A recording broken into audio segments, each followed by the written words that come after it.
hope for your soul. Duck Facebook radio station, sharing faith, worship and truth.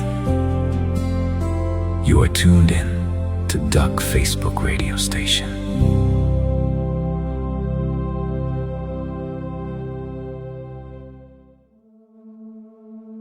Innig jammer was hy vir die wat honger was, vermeerde brode en visse laat hul eet. Nog oorgebly, soek my nie net hiervoor, ek is meer as dit. Wie na my kom, sy siel sal gevoed word, leef van elke woord van God. Vier fees met brood van reinheid en waarheid, leef nie van brood alleen, maar elke woord van God. Vervul die hongerige met die goeie,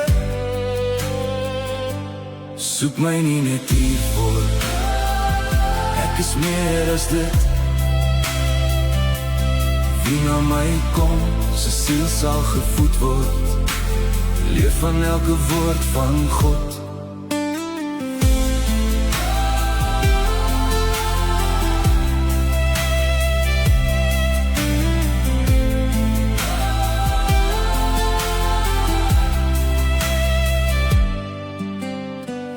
Wie volhard tot die einde, sal nie honger en dors hê, geen hitte of traan meer nie. Soek my nie net hiervoor, ek is meer as dit. Wie na my kom, sy siel sal gevoed word, leef van elke woord van God. Soek my nie net hiervoor, ek is meer as dit. Wie na my kom, sy siel sal gevoed word, leef van elke woord van God.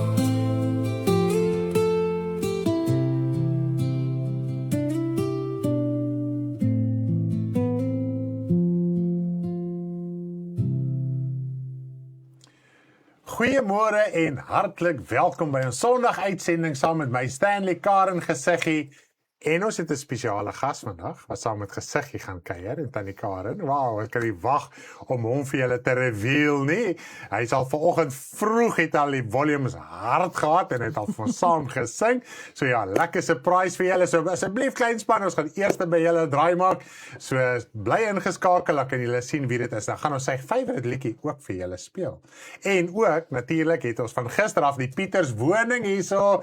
Wat 'n heerlike tyd tot dusver wat ons saam met hulle gehad het, maar ons geniet hulle kinders en alles, en Lally het gisterand 'n draai kom maak, Swannies het kom kuier, Babas het kom kuier, so dit was tot dusver 'n lekker besige huis, maar ons prys die Here vir so saam met ons broers, susters in die Here. Kinders en kleinkinders, kyk ek en Karen, ons hart is so groot, want daar is so baie kleinkinders, ons is eie bloedkleinkinders en ons is eie geestelike kleinkinders en almal is net ons kleinkinders, ons love hulle, ons is net amazing, ons like om met die kinders te gesels, ook so ons is net opgewonde, dat ons jammer, hulle kan nie nog 'n dagie bly nie, maar nou nietemin, ons gaan die dag nog verder geniet ook, as die Here wil, gaan ons vanmiddag nog lekker saam kuier en so voorts. Maar nietemin, jy is ingeskakel hier by die Dak Facebook radiostasie, die aanlyn kerk hier op Facebook, waar die aanmoediging, geloofsekerheid, bemoediging kry, deur die goeie nuus van ons Here Jesus Christus, om wel geestelik te groei. Daar sy, loof die Here, en ek wil jou aanmoedig vanoggend, asseblief deel hierdie uitsending na jou Facebook tydlyn toe, as jy die link op jou WhatsApp status. Na die tyd deel ons die boodskap op YouTube kanaal met dieselfde naam, op Telegram, die audio en video, en dat is ook ons TikTok channel. En ons is so opgewonde, ek nie eens geweet die gister TikTok sê vir my, julle het al 100,000 views met alles wat julle opgesit het. En TikTok is nou nie so lank nie, en ek is net opgewonde dat die middele wat die Here vir ons voorsien om siele te bereik.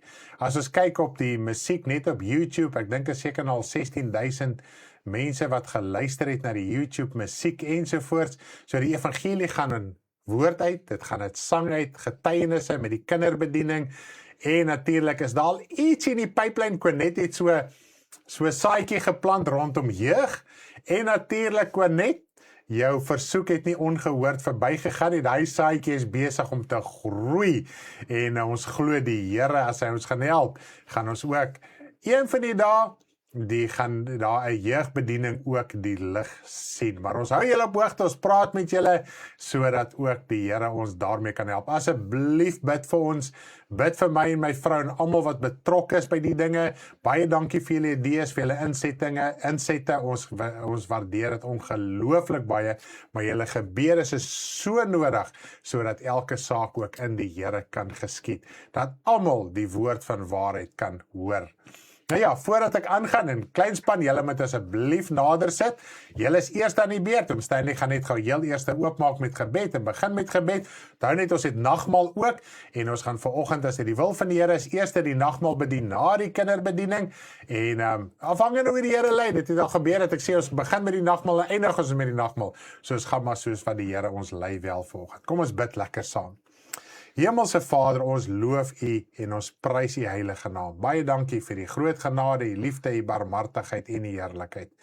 Dankie Vader, is so opgewonde in my hart. Ons het 'n vol huis, Vader, vol kinders en broers en susters, Vader. Ons hart is so verruim as ons familie hier kan hê, ons gesin hier kan hê, Vader. Dit is net amazing. Ons is een groot geestelike familie en ons harte is by elkeen in hulle huise. Laasweek was ons daar in Elsburg by ons familie daarso en ons het daar lekker saam gekuier en gesellig gewees, Vader. Wat 'n heerlikheid om so saam met mense te kan kuier wat die geselfde geloofsoortuiging het, wat dieselfde deel het, Vader. En so kan ons mekaar aanmoedig, ons kan mekaar se Here vrese hoor, se benoudhede, se angste, se sorge. So in die geselskap hoor jy nie, dis 'n benoudheid hier, dis 'n saak daar, dis 'n moedeloosheid daar, dis 'n opgewondenheid daar. En so kan ons mekaar leer ken en vir mekaar bid en mekaar bou en stig en Vader tot in die allerheiligste geloof. Ek loof en ek prys hiervoor. Vader, lei ons vanoggend. Lei my vrou, Vader, vir Tannie Karen en Here, om vandag ook die kinderbediening te doen tot eer en verheerliking van U heilige naam. Ons dink ons broer Etienne in die hospitaal daar in Amerika, Vader. Ons bid vir sy volle genesing, Here. Die dokters kan net soveel doen en ons wil vra dat U asseblief U sal groot maak en U sal verheerlik ook in sy saak, dat hy ook ontslaan sal word, gesond, blakend gesond, daar sal uitstap, Vader. Ons dink aan ons ander broers en susters ook, wat vanoggend oorlik is, siek is, kroniese siektes het, ons wil bid, dat jy asseblief ook sal genees. En ons dankie, voorsien, Vader, wat nodig is. Daar's baie wat in benoudheid sit vanoggend, in angs, ons kan nie lag en op en afspring, maar as van my broers en susters wat seker voel, Here, ek kan nie eens met my mond oopmaak nie. Die druk raak nie te veel, die probleem is te veel, ek weet nie waar is die uitkomste nie. En ons bid U, dat hulle geloofstaande sal bly, en ons eer U voor in Jesus naam. Amen. Ja, heel eerste gaan ons oorgee aan Gesiggie, en dan ons spesiale gas, bly asseblief ingeskakel. Kom kuier saam met Gesiggie op Dak Facebook radiostasie. God maak die aarde, niks daarop. Donker en leeg was dit, God maak alles wat daar moet wees. Binne 6 dagies voor hy rus. Kom ons tel tot by 6, dan sal ons dit nie vergeet. 1, 2, 3, 4, 5, 6. God het alles gemaak. Laat daar lig wees, en daar was lig. Lig was dag, donker nag. Kom ons tel tot by 6, dan sal ons dit nie vergeet. 1, 2, 3, 4, 5, 6. God het alles gemaak. Die blou lig maak hy hoog bo die aarde, baie mooi was dit.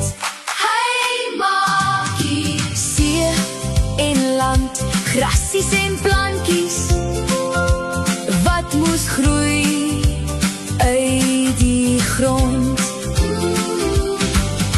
Die son vir die dag, die maan en sterretjies vir die nag. Hy maak voeltjies en vissies mooi maak hy die diertjies en die mense. Op die 7de dag het God gerus.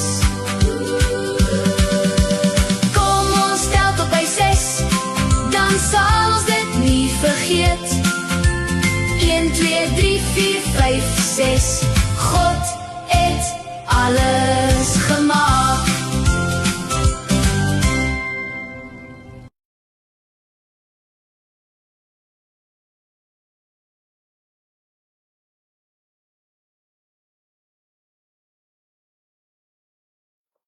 Goeiemôre almal, hier by die Dak Facebook radiostasie saam met Gesiggie en saam met, wie's jy? Eitjie Duks. Eitjie Duks. Hy het vir ons kom kuier, Riley het vir ons kom kuier en Gappie het kom kuier, so ons is opgewonde, maar ek het vir ou Eitjie gesê, hy kan vanoggend saam met Tannie Karen op ons program wees.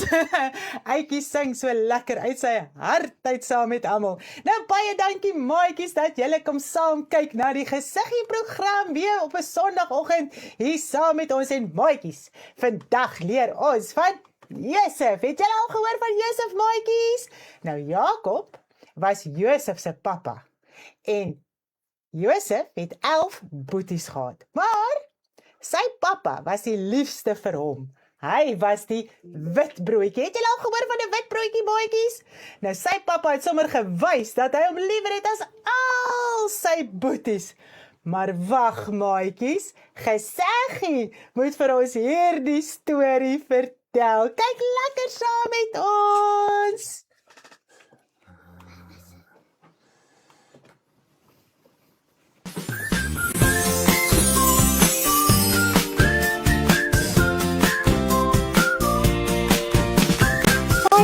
Kom kuier saam met Gesiggie. Hallo my mooiste maatjies. Ek kon nie wag om saam met julle te kuier nie, want ek wil so graag vir julle vertel van die verhaal van Josef. Nou dit lees ons in Genesis in die Bybel. Nou maatjies, Josef se pappa Jakob was baie lief vir hom. Hy was vir hom 'n special seun. Hy het hom liewer gehad as vir al sy ander kinders. Hy was sy pa se witbroodjie. Julle weet seker wat 'n witbroodjie is, maatjies. Dit is iemand wat voorgetrek word. Niemand hou baie van 'n witbroodjie nie. Mens raak sommer kwaad as iemand voorgetrek word. Is dit nie so nie? Dit het ook met Josef se boeties gebeur. Jakob het vir Josef 'n jas gemaak met baie kleure om te wys hoe lief is hy vir hom. Dit het die boeties jaloers gemaak op Josef. Josef kry toe drome by die Here dat sy pappa, mamma en boeties eendag voor hom sou buig. In sy een droom het hy gesien, hy is soos 'n bonneltjie koring en sy 11 boeties ook soos bonneltjies koring wat voor hom buig. In sy tweede droom het hy gesien die maan, son en sterre buig voor hom. Die maan en die son was sy pappa en mamma en die sterretjies sy 11 boeties. Hy vertel dit aan sy pa en sy boeties. Maatjies, julle kan nie dink hoe kwaad sy boeties toe vir hom was. Nou Josef se boeties moes gaan skape oppas en gaan waar daar grasies is vir die skape om te eet. Jakob stuur toe vir Josef om te gaan kyk hoe dit met sy boeties gaan. Toe hulle hom sien is hulle dadelik kwaad en besluit om hom in 'n put te gooi. Een van sy boeties sê, moet hom nie doodmaak nie. Hulle sien toe mense wat mense koop om slawe te wees. Net daar en dan trek hulle hom uit die put uit op en verkoop hom aan daai mense. Hulle vat die mooi jas wat Jakob vir hom gemaak het, smeer dit vol bloed en sê vir sy pa, hulle het die jas in die veld gekry. Iets moes vir Josef opgeëet het. Hulle het vir hulle pa gejok, maatjies.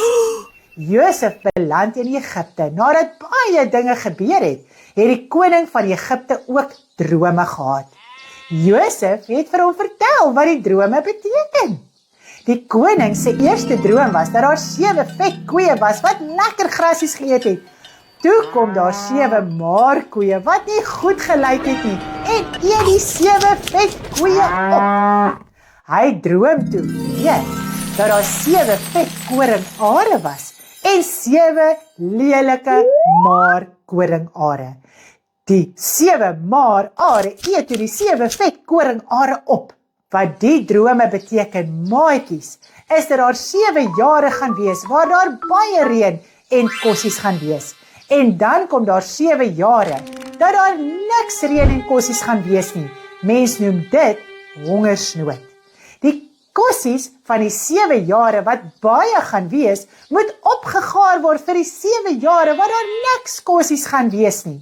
Die koning was baie bly dat hy geweet het wat die drome beteken en maak toe sommer vir Josef onderkoning om die kossies mooi bymekaar te maak in skure vir wanneer daar nie meer kossies gaan wees nie.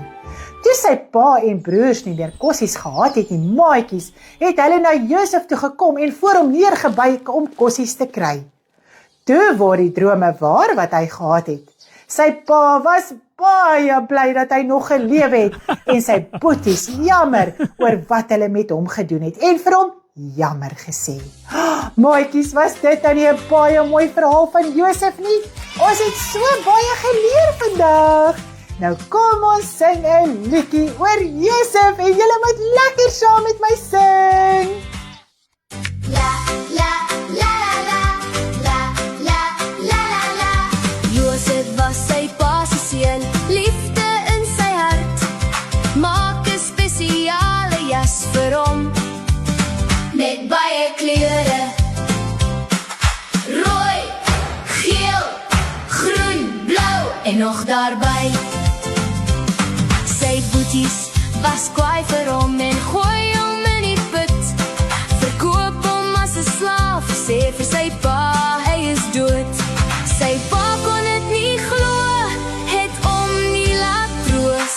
Hy word onder koning in Egipte, sorg dat hulle kossies het. Sy pa was baie bly toe hy hom weer kry. Josef was sy pa se seun, liefde in sy hart. Maak 'n spesiale jas vir hom met baie kleure. Rooi, geel, groen, blou en nog daarby. Spesiaal was hy.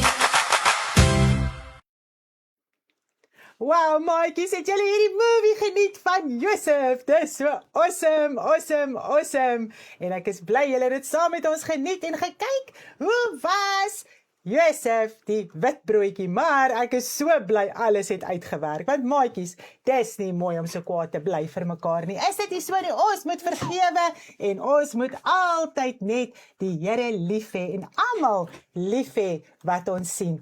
En ons is vanoggend so bly want Aitjie het 'n favourite liedjie. Nee? En Wat, sê- Stanley, Sê vir hulle, wat is jou favourite liedjie? Open your heart. Open Your Heart. En Stanley het hom skelm afgeneem terwyl hy vanoggend vir ons hierdie liedjie gesing het. En maatjies, ons gaan vandag ons program afsluit met Aitjie wat hierdie liedjie sing. Geniet dit saam met Aitjie. Daar sê. Bye bye julle, sien volgende week. Even Jesus Christ, receiving the same reward. Receive them, Give them the water, the child of God, the prophet of God. when your heart walk with them, rewarded the same. Open Your heart, receive God's messengers, the angels, brothers, even Jesus Christ, receiving the same reward. Jesus Christ, Son of God, the prophet, true brother, friend, receive him in your heart, mind, body, soul. He shares his reward with you. open your heart, receive God's messengers, the angels, brothers, even Jesus Christ, Receiving the same reward. All invited to heaven, open through Jesus Christ, an eternal inheritance. a heavenly reward. Reward Your ways open your heart. Receive God's messengers, the angels, brothers, even Jesus Christ, receiving the same reward. Open your heart. Receive God's messengers, the angels, brothers, even Jesus Christ, receiving the same reward. Nou as hy, het ons die kinders nou nie geniet vanoggend nie. Klein Eitjie, ons spesiale gas, saam met Tannie Karen en Gesiggie. En dit is nou sy gunsteling lied, Open Your Heart. En hy ken hom van harte. Nog voordat ek die lied begin speel het, toe het hy hom al begin sing. Toe sien ek, nee, hier gaan nou ietsie gebeur. So ons het dit geniet saam met hom. En ook as hy Gesiggie liedjie speel, hy sing het al klaar vooruit. So prys die naam van die Here vir die kinders wat op hierdie gepaste manier ook die woord kan leer, die woord van waarheid, so op so 'n manier kan ons die evangelie ook uitdra aan almal. Nou ja, dit sluit ons kinderslot af en nou gaan ons na die groot mense toe. Daar sê, hulle groot mense, hoe gaan dit met julle? Maar ons almal is kinders, ek dink ons leer meer by die kinders as enigiets anders, is dit nie so nie. Maar nietemin, ons is hier vanoggend om die woord van die Here te leer deur sang en musiek, en ons het ook vanoggend nagmaal. Nou, ons gaan heel eers oorgaan na die bediening van die nagmaal. Ek gaan dit as 'n uitgangspunt gebruik en van daar af aan beweeg.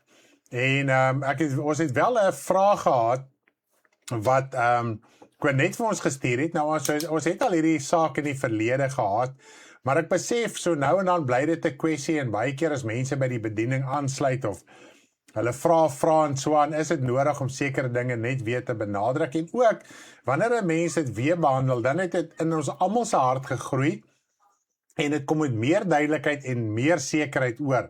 So, ons bid en vertrou dat die Here ons gaan help vandag, dat ons wel duidelikheid hier oor gaan kry. Nou, ek wil net gou eers die vraag lees, anderste gaan ek dalk vergeet presies wat ons gevra het. Sy het vanoggend gestuur. Asseblief kan julle duidelikheid gee oor die wyn-druiwesap, hoekom ons druiwesap gebruik en nie wyn nie. Die woord praat van wyn en dat Jesus nie weer sy mond aan die vrug van die wingerd sal sit nie, en die brood, wat se brood is reg, gesuurde, ongesuurde koringbrood. Dit is groot saak. Plaasvervangers, kan 'n mens, as jy nou nie druiwesap en so het nie, sommer Coke of water of wat ook al, en Provita gebruik. So, dit is wat ons vanoggend so 'n bietjie duidelikheid oor gaan kry. Nou, kom ons lees gou, kom ons spring gou heel eers oor na die gedeelte in 1 Korintiërs.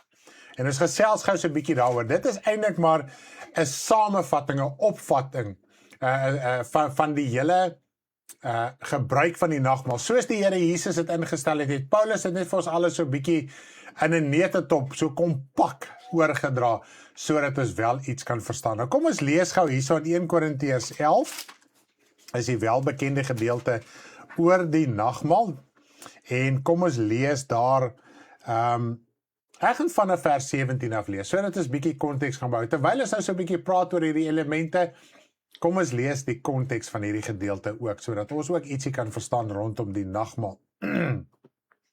En enige tyd, as daar 'n kwessie is, as daar nog 'n onduidelikheid is, asseblief, los ons 'n kommentaar. Jy kan na my foon ook toe WhatsApp, ek sal hom dophou, dan kan jy 'n kommentaar ook daarso lees.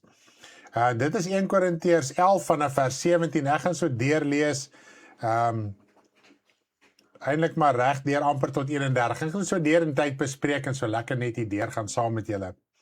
Maar terwyl ek dit beveel, kan ek dit nie prys nie, dat julle saamkom nie ten goeie nie, maar ten kwade, want in die eerste plek hoor ek, dat as julle saamkom in die gemeente, daar skeringe onder julle is, en gedeeltelik glo ek dit. Want daar moet ook partyskappe onder julle wees, sodat die beproefdes onder julle geopenbaar kan word. En dit is 'n groot sy van die saak, en baie keer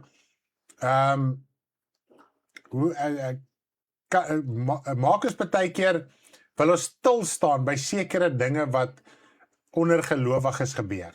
En hierso leer ons, daar moet die wat werklik waar vas staan in die Here, word geopenbaar deur hierdie partyskappe. Want die ander persoon wat besig is met sy eie ding, hy volg nader aan sy eie pad, en soos wat ons in 1 Johannes 2 van vers 18 af lees, dis mense wat deel was van die evangelie, wat uiteindelik hulle self onttrek het en met hulle eie ding besig geraak het, maar nog steeds as Christelike bedienaars, as 'n Christelike beweging, as 'n Christelike kerk, hoe jy dit ook al wil noem, maar onder verkeerde leringe. Goed.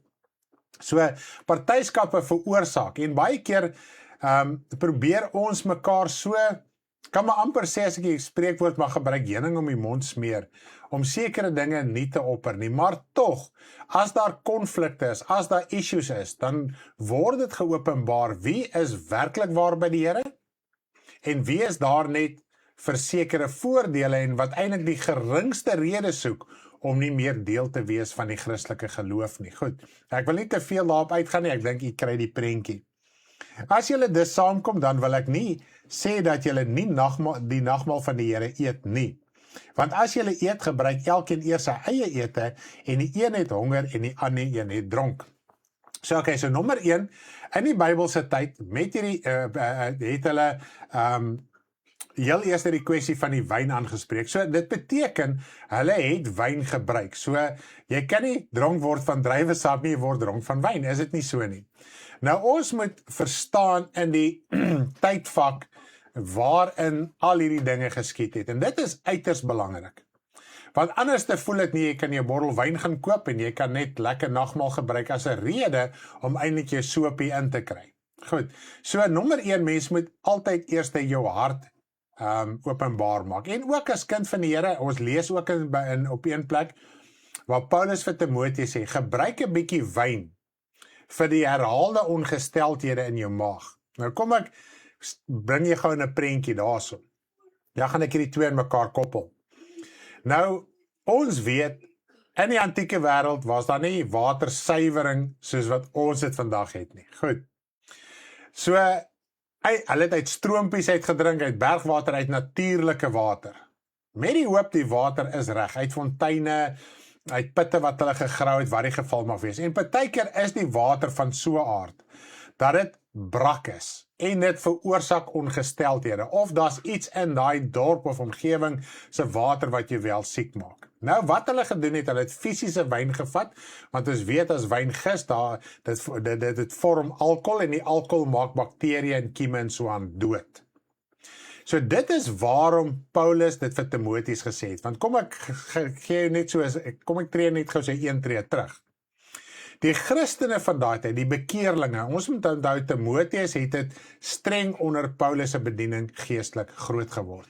So Timoteus het verstaan waar gaan die evangelie, die geestelike, die erns ensovoort. So hier het nie gegaan oor verskonings vir 'n dronkparty of om wyn in die huis te hê nie.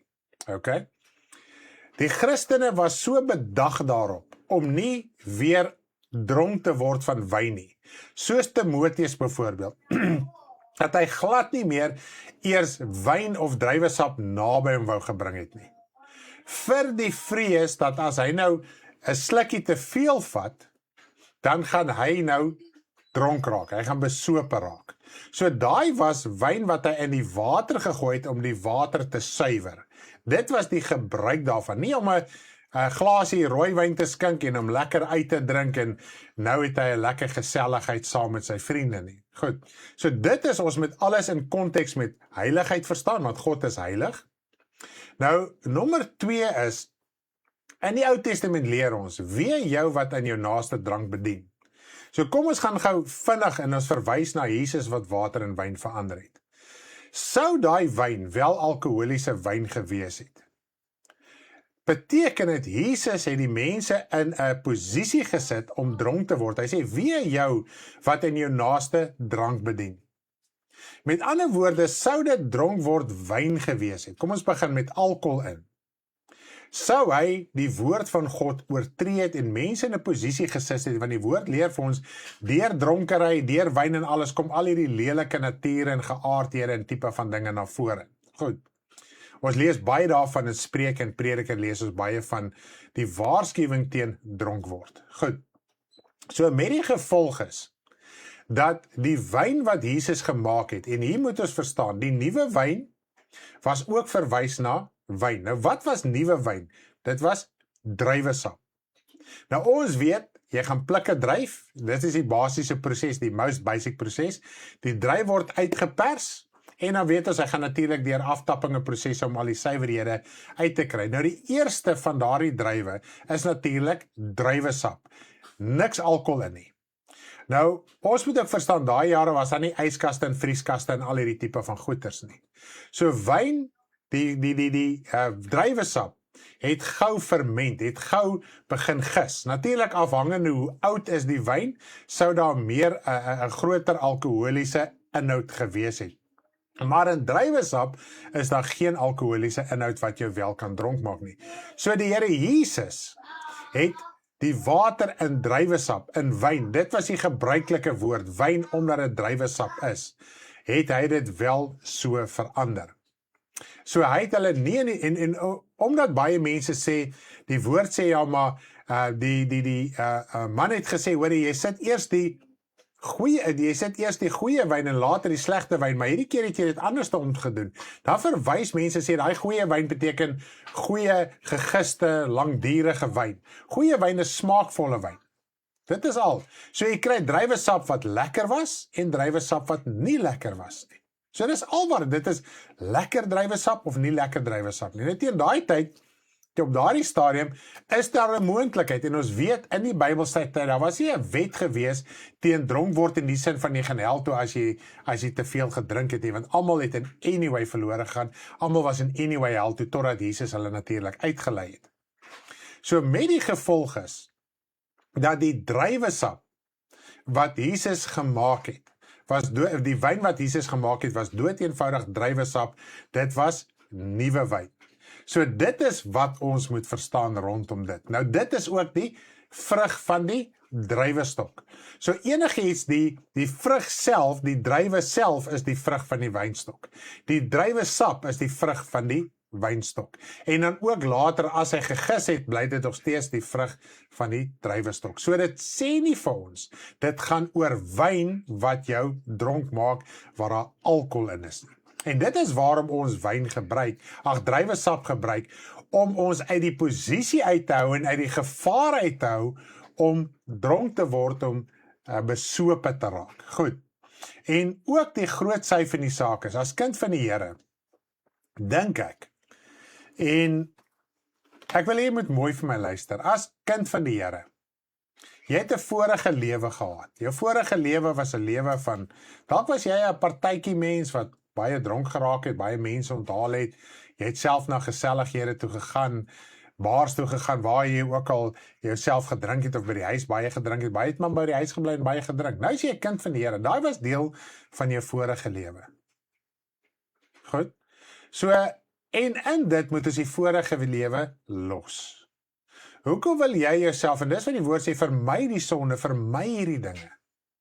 Dis nou net sowel, jy wil nog steeds so bietjie van, kom ons sê het nou, was besig met sekere vuil sonde, jy wil nog van die, wel, dit is nie meer, dit is nie meer deesdae nodig om tydskrifte te hou nie, maar allerlei dinge te hou in jou huis, wat jou herinner en jou terugvat na jou vorige lewe toe. Daar is nie 'n gees of niks daarin nie, maar jou herinnering is daaraan. En baie keer het ons nog sentiment aan dinge wat ons in ons sondige lewe versamel bymekaar gemaak het, wat pertinente sondige dinge is, wat ons nie van wil ontsla raak nie. Ek preek nie teen geeste en beelde en sulke goeders nie. Ek meen 'n olifant en 'n perd en 'n whatever, 'n skildery van 'n natuur, wat ook al. Daar's geen gees in nie, daar's geen sonde daarin nie, ensovoorts. Maar jy sal, kom ons sê jy het hierdie Boeddha beelde en al hierdie tipe van beelde gehad. Ek weet nou nie eens meer wat is almal se name nie. En jy kom tot bekering, hoekom wil jy dit in jou huis hê? Hoekom wil jy iets hê wat jou herinner aan 'n afgod? Raak van die ding ontsla. Daar is nie 'n gees in hom nie, maar raak van hom ontsla, want jou gedagtes gaan daar vasgevang word. Net sowel ons sondige idees. Net sowel jy hou 'n souvenir, kom ons sê jy het op bekering gekom en jy het nou opgehou rook of wat ook al, en jy hou nou daar kasse display, dit is die tyd toe ek gerook het. Dit herinner jou die hele tyd aan jou verlede. Raak ontslaaf van die goed, jy is klaar met jou verlede, jy het 'n nuwe lewe gekry, en net so ook met die wyn.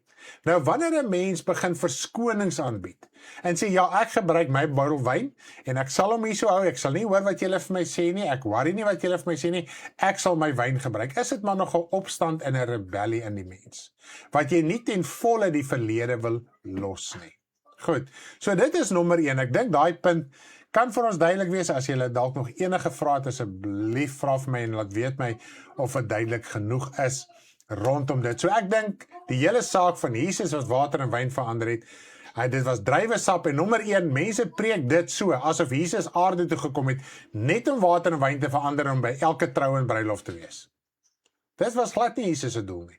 Hy was met per geleentheid by plekke om wat te doen, om 'n boodskap uit te dra, om iets te demonstreer, om selfs toe hy uitgenooi was deur die ryk mense, daar het verlossing, daar het oorwinning, Maria het gekom en sy voete gewas, ensovoorts, en Saggeus lees ons van, en Matteus lees ons van die tollenaars, hulle het hulle bekeer, so Jesus was daar vir 'n doel gewees.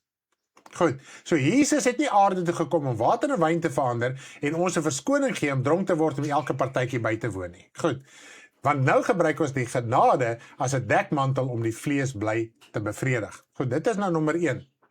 Nou kan ons het hom so, baie dankie, sê Konet. Nou, kan ons dit vervang? Kan ons druiwesap, as jy nie druiwesap het of brood het, jy kan net vervang. Kom ons stop gou by die brood.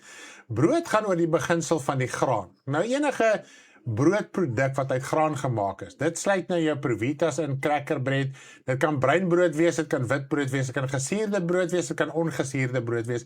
Die basiese produk gaan oor produk en dit gaan oor die produk en dit is die koring. Goed, dit is die beginsel daarvan. Okay?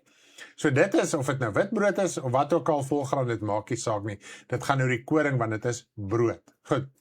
Nou druiwesap, daar is nie 'n vervanging vir druiwesap nie.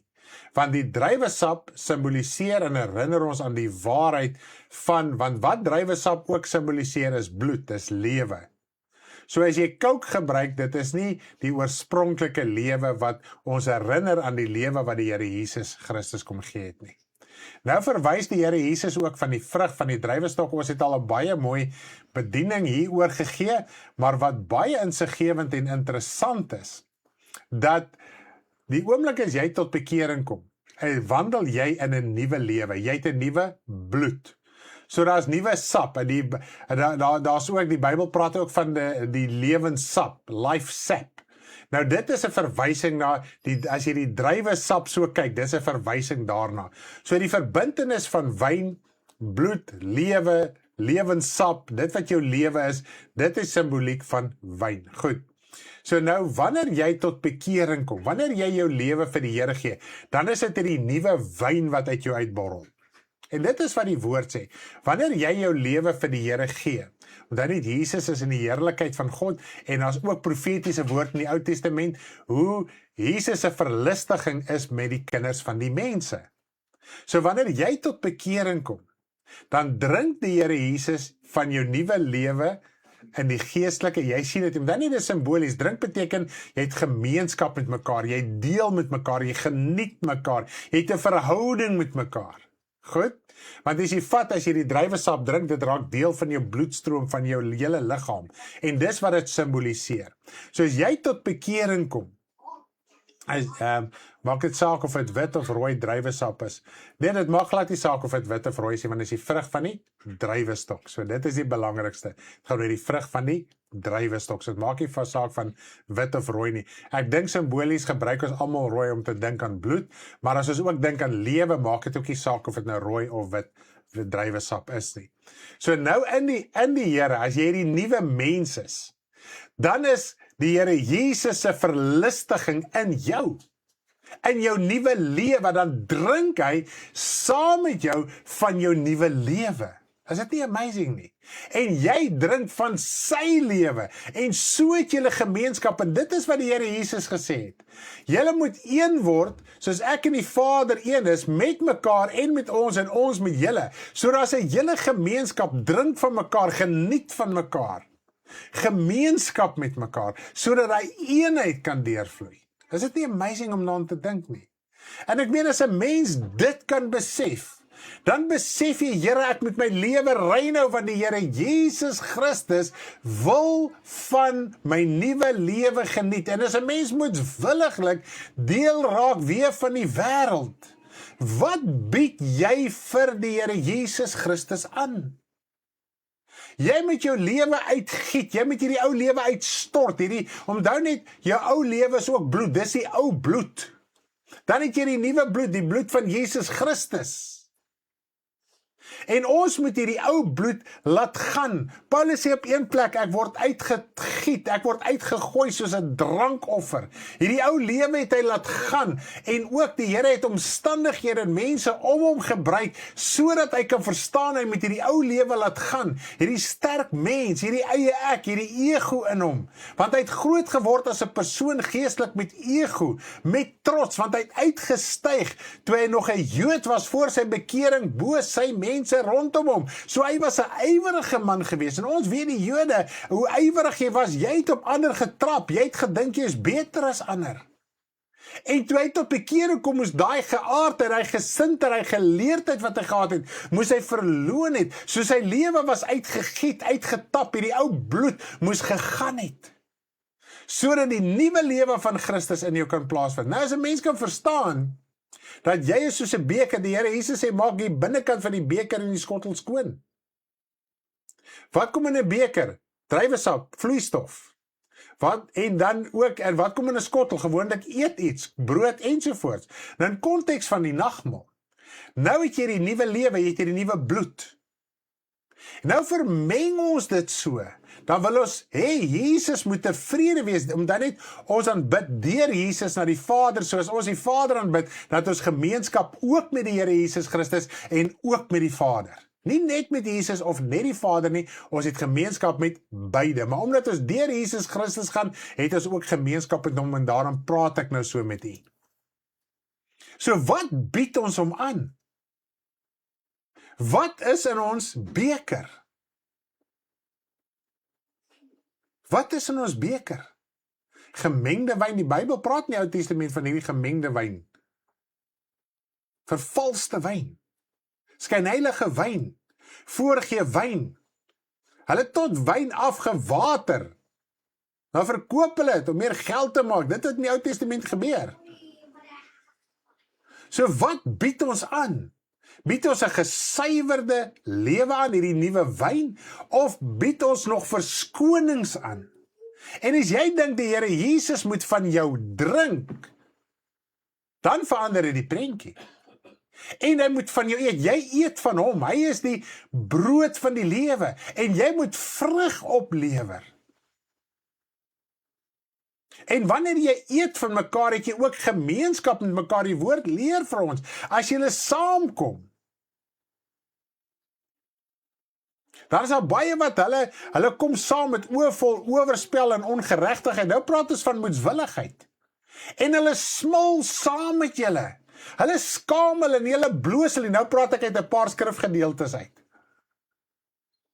Oor hulle sonde en hulle ongeregtigheid, en hulle bring daai ongeregtigheid in. Dan verwag hulle medebroers en susters moet van hulle eet. Hulle bring ongedierte en muise en rotte en varkvleis en alles. Dis innerlik, want dan net uiterlik mag jy nie varkvleis eet.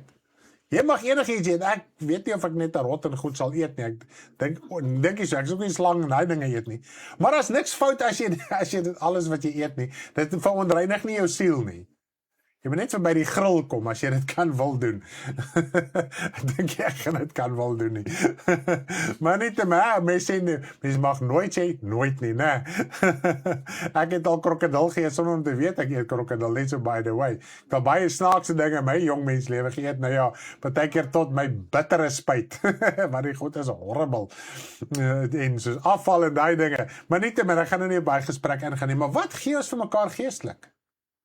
Nou die wette van vleis en kos in die Ou Testament, dit was profetiese manifestasies. Dit het in vervulling gekom in die Here Jesus, en die Here Jesus kom leer ons in die Nuwe Testament. Niks wat jy hier inneem, kos en dinge, kan jou siel veronreinig nie. Maar omdat ons siel veronreinig is ons dade ook verkeerd. So as daar nog 'n probleem is in jou siel, gaan jy argumenteer, ja, ek sal my wyn drink, finies en klaar, jy kan my nou niks sê nie. Maar as jou hart oop is en 'n sagmoedige en edele hart, soos die disippels van oud, uit vreesheid het hulle eerder van alle alkohol ontslaag geraak. Dalk in 'n swakheid gaan hulle nou net te veel drink en dan raak hulle afvallig van die geloof. En dan net, hoekom drink 'n mens? Hoekom doen 'n mens die sonde? Om ons 'n bietjie lekker te voel in die vlees. Jy wil emosioneel lekker voel, maar as daai sonde uitgewerk het, maak nie saak wat dit is nie. As jy 'n TV-program afsit, na uur 2 as jy volgende oggend opstaan, is jy so dik op, jy's sommer moody, ek is nie 'n oggendmens en al die tipe van goed. Dit het 'n invloed op jou geestelike lewe. So tussendeur praat ek ook nou oor geloof en jy. Hoe leef ons elke dag? Te reine heilige strewe wees na God se woord. Nou ja, voordat ek aangaan, gaan ek vir ons 'n lied speel, Brood van die Lewe, om ons 'n bietjie gedagtes te bring by die nagmaal wat ons gaan gebruik. Dan gaan ek 'n kommentaar lees en so 'n bietjie daarop reageer.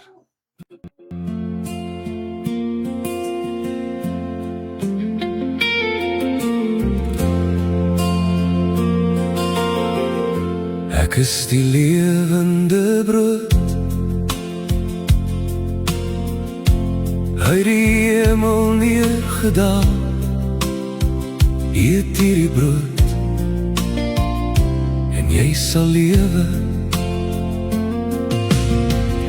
Ek is die brood van die lewe. Wie na my toe kom en in my glo, sal nooit honger en dors kry nie. Die brood wat ek gee, my vlees, wat ek vir die lewe van die wêreld sal gee.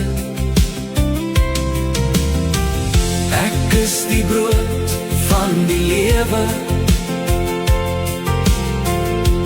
Wie na my toe kom en in my glo, sal nooit honger en dors kry nie. Die mens sal nie van brood alleen lewe nie, maar van elke woord van God. Die wat honger na geregtigheid sal versadig word en lewe. Want die brood van God is hy, wat uit die hemel neerdaal. Die ware manne, die ware brood van God. Ek is die brood van die lewe. Wie na my toe kom en in my glo, sal nooit honger en dors kry nie. Ek is die brood van die lewe. Wie na my toe kom en in my glo, sal nooit honger en dors kry nie.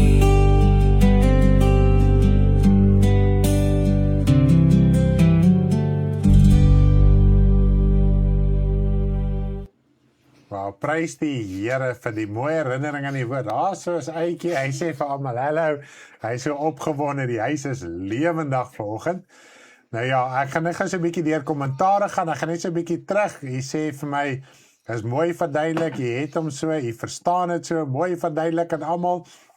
Ons kyk gou waar kom ons by kommentaar uit. Ja, regtig baie mooi verduidelik. Baie mooi verduidelik. Ja, prys die Here. Daai het ek vra, het ek beantwoord.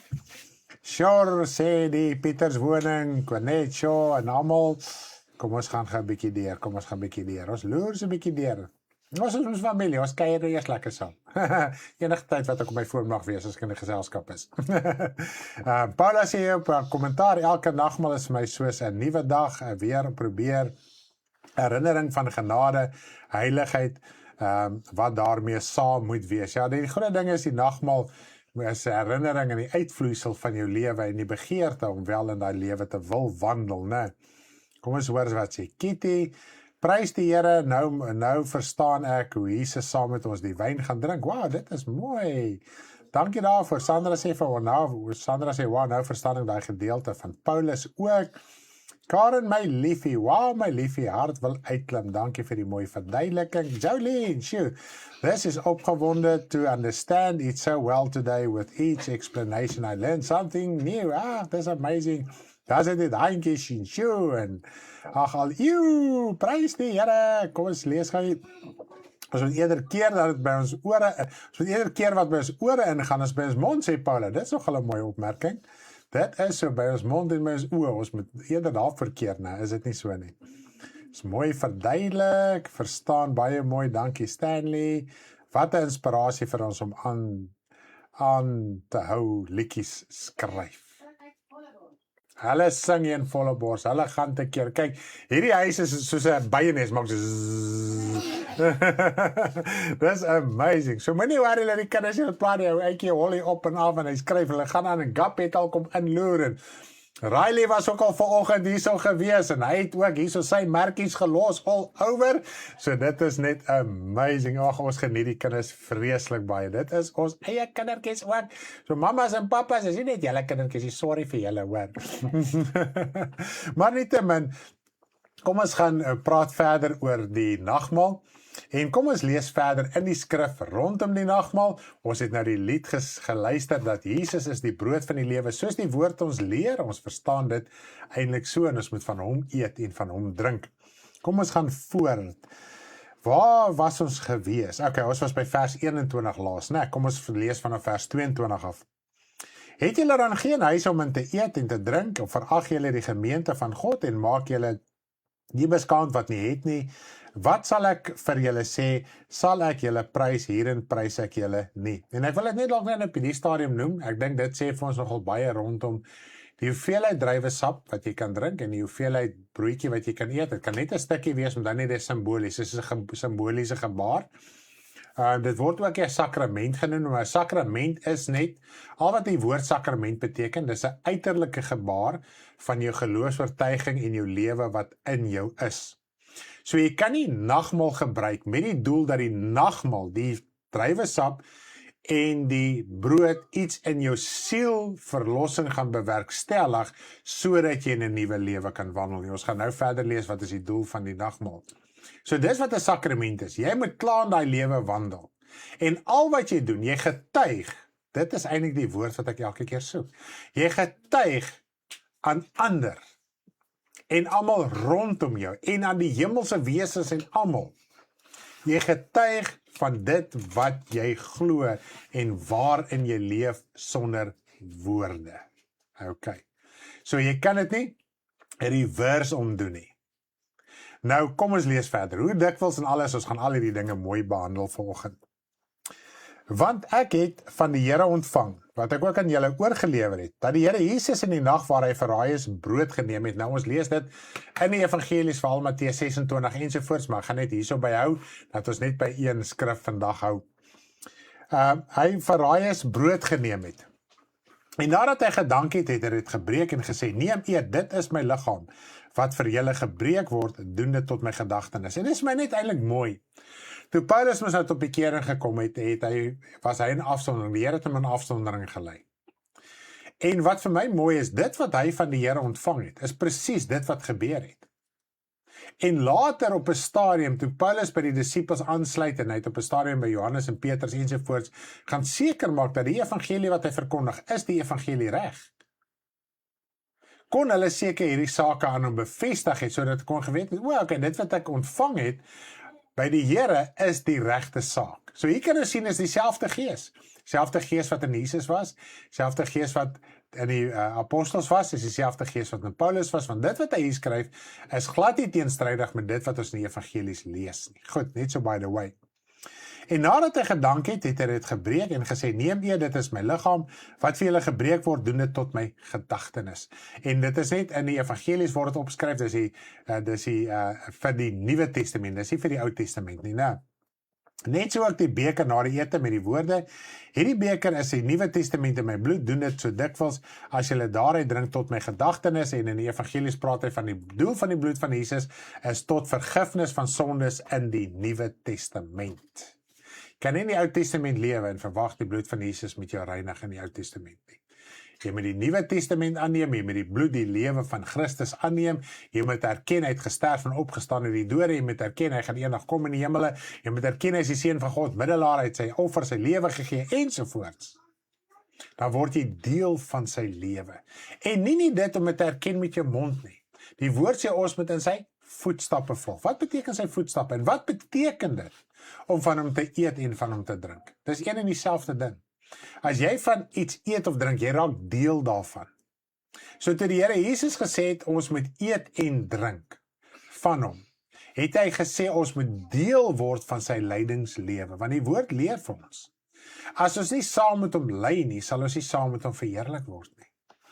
Ek kan nie my lewe vir jou gee om gered te word nie, maar ek kan my lewe gee as 'n voorbeeld om jou aan te moedig om wel die Here te dien in gees en waarheid. Maar ek het my saak aan met die Here, jy het jou saak aan. Wat jy met die voorbeeld gaan doen, wat voorgehou is aan jou, deur die woord en hulle wat godvrugtig is jou saak. Ek kan nie namens jou instel, ek kan nie in die gap staan nie. Dis 'n duiwelse ding. As jy voel jy kan in die gap staan vir iemand, beteken dit jy is die Here Jesus Christus self. En dis eintlik skrikwekkend om daaraan te dink. Beteken jy is die Here Jesus Christus self. Want die Ou Testamentiese profetiese woord, wat die Here gesê het, hy soek iemand om in die gaping te staan, was 'n profetiese woord oor die Here Jesus Christus. Ek kan nie die Here Jesus, ek kan saam met jou bid, ek kan saam met jou stry, ek kan saam met jou las dra, maar ek kan nie namens dit jou doen nie. En Jesus het namens ons die duiwel gaan oorwin. Namens die werke van die sonde uitgeklee.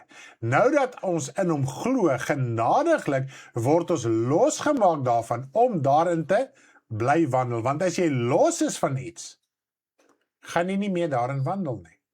En dis die miskonsepsie wat ons het. As jy los is van 'n ding, dan is dit mos nou nie meer deel van jou lewe nie. Ons is mos nou in die dood van Jesus gedoop. Nou as jy dood is, dis wat Paulus argumenteer in Romeine 6. As jy dan dood is, waarom bly jy in die sonde lewe? Dat beteken dat jy is mos nou nie dood nie. Hy het hulle herinner, onthou jy, julle was in Jesus se dood gedoop. Hoe lewe julle nog steeds in die sonde? Hoe verstaan ek nou hierdie ding, mense? My broers en susters, hoe werk dit? Nou begin julle die genade te gebruik as 'n verskoning om aan te hou sondig. Nou wil ek dit sommer in dieselfde sin sê. Jy gaan my sê, staan in die sondig, jy glad nie meer nie. Wat sê die woord as jy gesondig het? Jy het 'n voorspraak by die Vader, naamlik die Here Jesus Christus wat die middelaar is, waaroor jy jou sonde bely teenoor die Vader deur Jesus om dit te vergewe. En so word jy weer 'n sondelose mens. Elke keer wanneer jy jou sonde bely voor die Vader, word jy weer sondeloos. En dis hoe die strewe en die pad van heiligmaking werk, na jou bekering en na jou doop. So as hierdie ou mens wil weer lewe kry, maar daar is nog sonde in jou, dis wat in Romeine 7 vir ons leer, dan moet jy hom uitlewer, jy moet dit bely, jy moet dit uitsorteer in jou lewe. Ok, ek dink ons verstaan dit so. So, wanneer ons die nagmaal gebruik, moet al hierdie gedagtes in ons lewend wees. Dit moet iets wees wat deel is van ons lewe. Jy kan nie die nagmaal gebruik en die brood en die eet en die druiwesap drink en voel nou vergewe die Here jou sonde, soos op die versoendagfees in die Ou Testament nie. Hoe jy nou versoen word, nommer 1, jy gee jou hart vir die Here, jy word gedoop, daarna bly jy jou sonde bely. Dis hoe jy elke dag van jou lewe deel het aan die versoendag en die vervulling van die versoendagfees bevestig in die Here Jesus Christus. Goed, dink dit maak vir ons sin. Kom ons lees dit eers 'n bietjie verder, dan gaan ek oor na die fisiese gebruik van die nagmaal toe. Want so dikwels as julle hierdie brood eet en hierdie beker drink, verkondig julle die dood van die Here totdat hy kom. Nou, ons verstaan die dood van die Here Jesus, hy het gesterf en hy het ook opgestaan. Jesus het nie net gesterf om dood te bly nie. Sou hy dood gebly het, was ek en jy nie vandag verlos nie. die feit dat hy opgestaan het uit die dode. So wanneer hy hier praat van ons verkondig die dood, dit alles sentreer rondom sy dood, sy opstanding, alles die prys wat hy betaal het om die siel los te koop, sodat ons in die nuwe lewe kan wandel. Want jy is weergebore deur die opstanding van die Here Jesus Christus. Goed. Wie dan op onwaardige wyse hierdie brood eet en beker drink van die Here drink, sal skuldig wees in die liggaam van die bloed. So, aan die liggaam en bloed van die Here. So ek dink dit wat ons in die begin verduidelik het. Ons moet onsself beoordeel. Want dan net as jy nou voor die diens sonde gedoen het, en jy het jou saak bely, is jy skoon. Daar's nie 'n issue nie. Wat hy hiervan praat, dan net wat het in die begin gesê. Mense kom, hulle drink hulle self dronk, hulle ooreet hulle self. Dan voel hulle nou hulle deel van die liggaam. Dis 'n losbandigheid, dis 'n minagting eintlik op die waarde van die saak. Dis nie te sê ons moet nou die preetse hoogheilige gesig opsit nie, maar ons moet die waarde daarvan verstaan. So baie mense is ook gelowiges, hulle lewe 'n liberale lewe. Hulle voel, ag man, die Here het my die prys betaal. Ek gebruik die nagmaal sodat ek kan geld kry, dat ek gesondheid kan kry en al die tipe van goeders. Dis nie die doel van die nagmaal nie. Die Here Jesus gesê die doel van sy bloed is tot die reiniging van sondes. So as jy die bloed drink, moet jy verstaan, Here, my sonde moet gereinig word en dit gebeur deur middel van die belydenis daarvan. So jy moet jou lewe gee. So daar's baie wyses van onwaardigheid. Hy het hierdie een geval gebruik, net om vir ons te sê, ons moet net ook op ons pasoppings wees. Okay? En as jy nog 'n sondige gewoonte het, en jy sorteer dit met die Here uit, en jy praat dit met die Here uit, mag jy die nagmaal gebruik, want wat doen jy? Elke dag sorteer jy hierdie dinge uit. Elke dag praat jy met die Here, so jy deel aan sy lewe, jy deel aan sy liggaam, jy deel aan die vergifnis. So nou getuig jy van dit wat jou lewe is, deur middel van die nagmaal. So die nagmaal gaan nie vir jou genesing gee nie, die nagmaal gaan nie vir jou geld gee nie. Dan net, wat maak hemel? Ek wonder of jy al ooit daaraan gedink het. Wat maak hemel? Afgesien dat God daar is ensovoorts. Die feit dat daar nie geld is nie. Jy het ooit daaraan gedink. Want Jesus sê, die God van hierdie wêreld, Mammon, hoervrou Babylon, is die onregverdige Mammon. En God is regverdig. So as daar geld in die hemel is, dan is daar onregverdigheid in die hemel. Daar is nie geld in die hemel nie. Daarom, almal is equal. Niemand gaan niemand se baas wees nie. Die woord sê, ons gaan konings en priesters wees en mekaar dien en heers. En wat sê die Here, wat doen 'n heerser in sy koninkryk? Is 'n dienaar. Ons het 'n verkeerde begrip. So hier op aarde kan 'n mens heers. So mooi verstaanbaar verduidelik, dit gee mense sommer so moed en spoed om jou sondes en lewe uit te sorteer met ons Vader. Amen. En prys die Here. So dis amazing om dit so te verstaan. So dit wil my aanmoedig, dit wil my 'n lus gee, soos hulle hierso in die Wes-Kaap sê. Dit wil my 'n lus gee om heilig te wil lewe. Ek het lus om heilig te lewe. Ek het lus om die verordeninge te doen. Ek het 'n verlange na u woord, om my hart te suiwer vir die aangesig van die Here.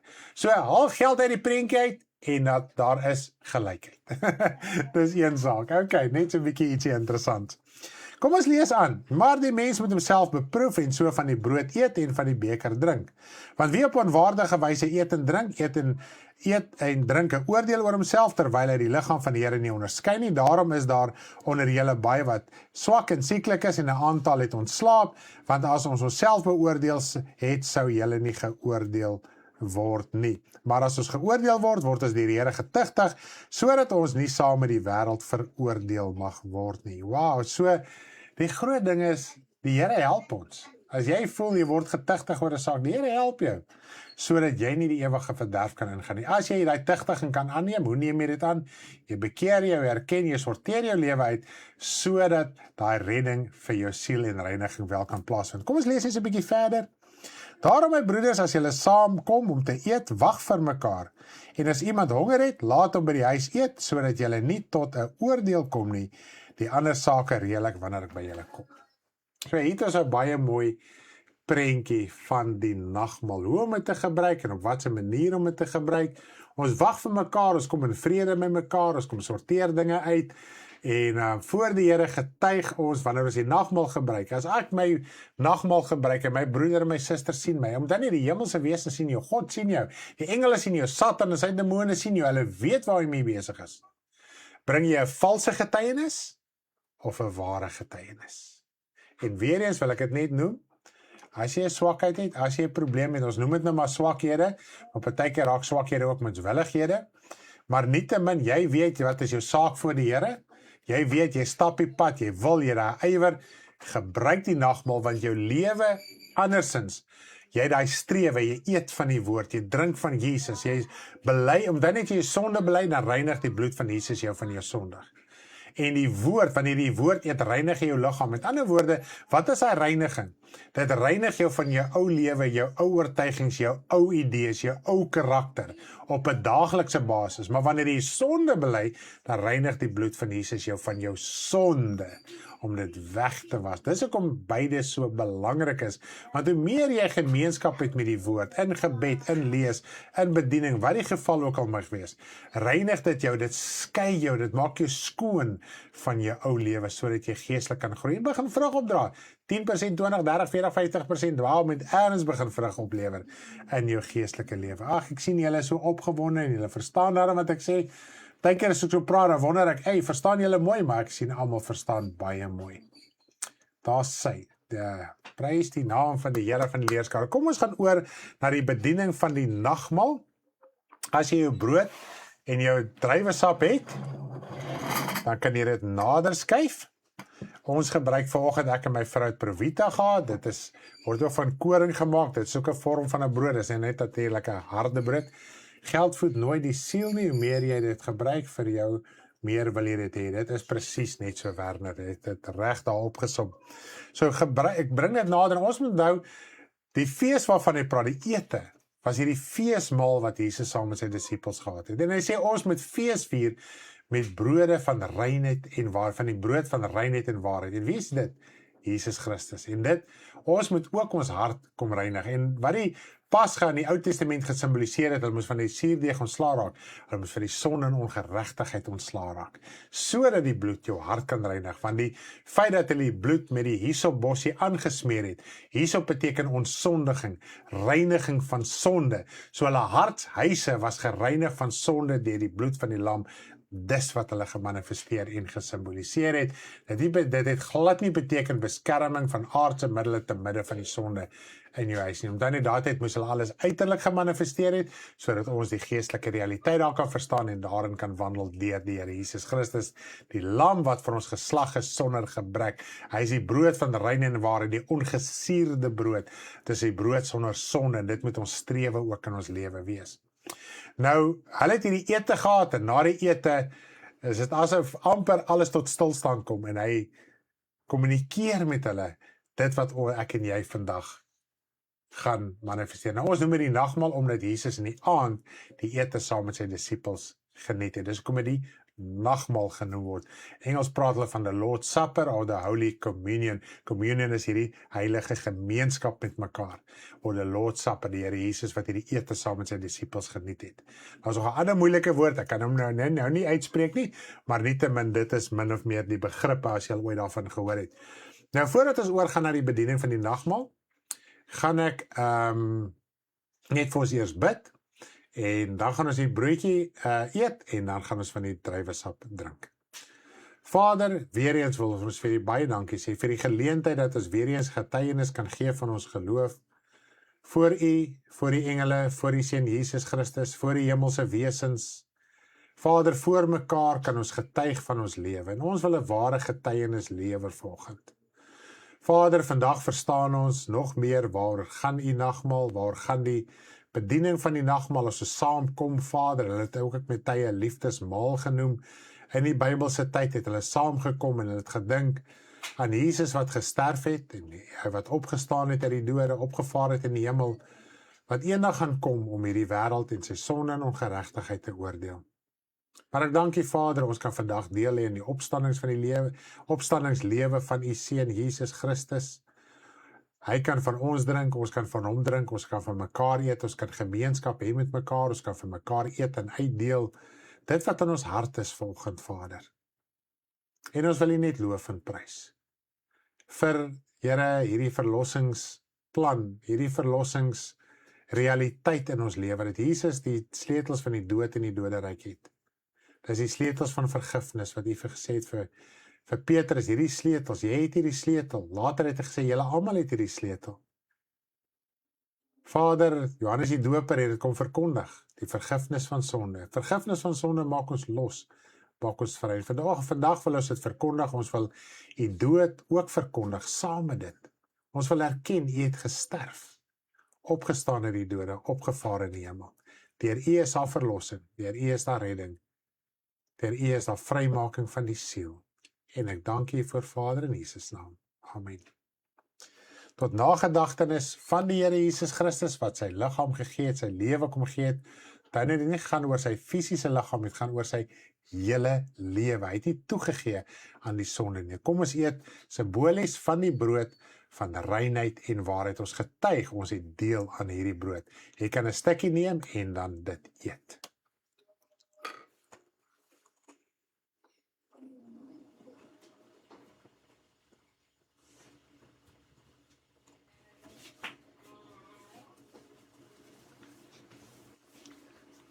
So, prys die naam van die Here. Sy genade, sy barmhartigheid, sy liefde, sy heerlikheid, dan het ons symboliseer, ons eet van die brood van reinheid en waarheid, hy wat gesterf het en opgestaan het uit die dode, naamlik die Here Jesus Christus, die Seun van die lewende God. Dan het ons ook die druiwesap, dit symboliseer die bloed van Jesus, sy lewe wat hy gegee het, en julle kan 'n slukkie ook van die druiwesap neem.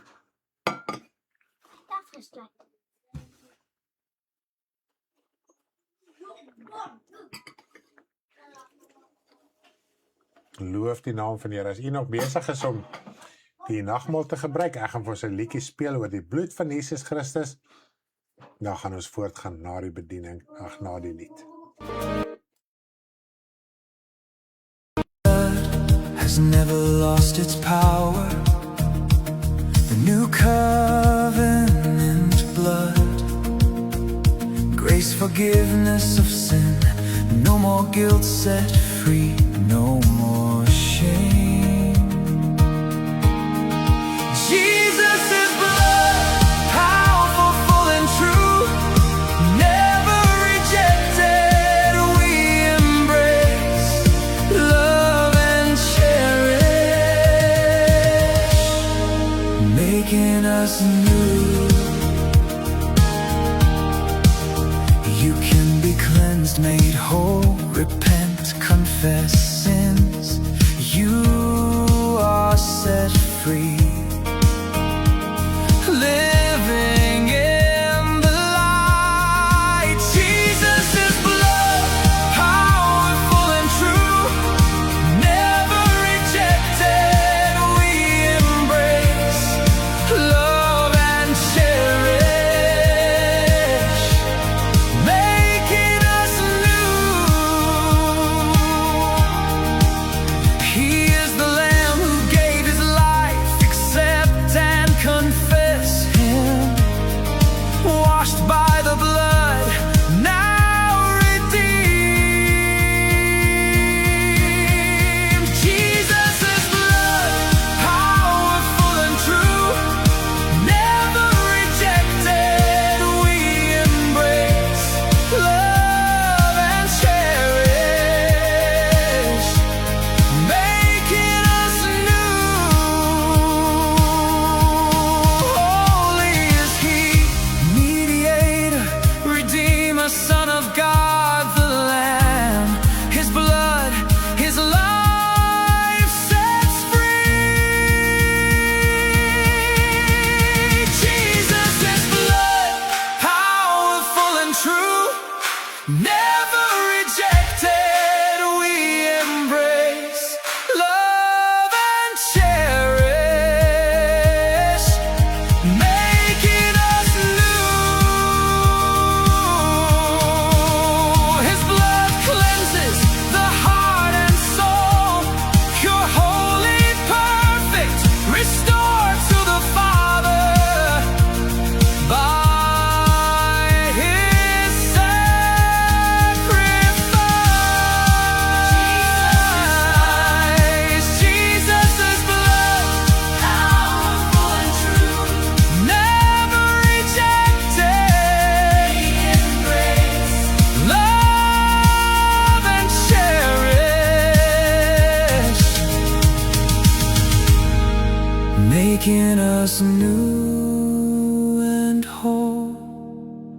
sets us free, now and for eternity.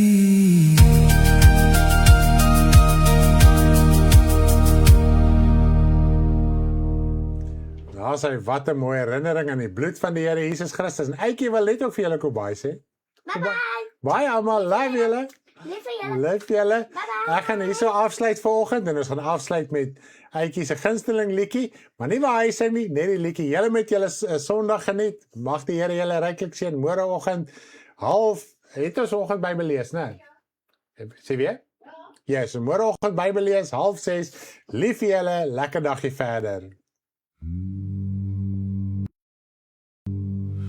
Open your heart, receive God's messengers, the angels, brothers, even Jesus Christ, receiving the same reward.